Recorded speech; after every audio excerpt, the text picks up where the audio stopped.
কুণ্ডলীপুর গ্রামে দুঃখী নামের এক লোক বাস করত। সে মাঠে চাষ করার পাশাপাশি সবজি বিক্রি করেও সে তার সংসার চালাতো। এই ঋতু, রবিরা কিন্তু খেলায় জিতে যাচ্ছে।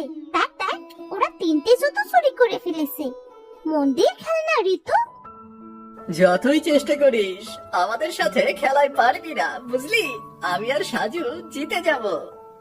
প্রতিদিনই তো অমনি করে বলিস, কিন্তু সেই খেলা শেষে তোরাই হারিস। আজ দেখে নিস আমরাই জিতবো। এই সাজু, ভালো করে খেল। খেলার সময় তোর মন কোন দিকে থাকে? তোর জন্য প্রতিদিনই হারি। ঠিক আছে ঠিক আছে, আজ ওদেরকে আমি হারিয়ে দেখিয়ে দেব, দেখিস তুই। দাদা ওই দেখ, বাবা আসছে। চল দাদা, বাবার দেখ খুব কষ্ট হচ্ছে। 2 হাতে 2 প্যাকেট। হ্যাঁ বোন, চল। এই, আজ খেলবো না রে, কাল আবার সবাই একসাথে খেলবো। এখন তোরাও বাড়ি যা।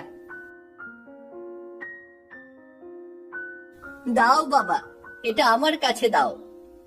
কিরে, তোরা কোথা থেকে এলি? আমরা ওই রাস্তার ধারে জুতো চোর খেলছিলাম।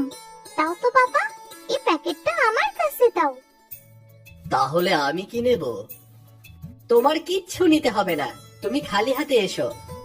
আমরা 2 ভাই বোন আছি না।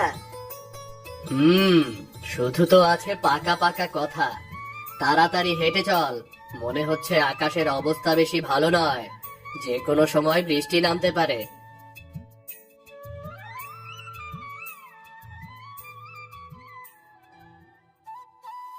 তোমাদের এত সময় বাড়ি ফেরার সময় হলো বুঝি?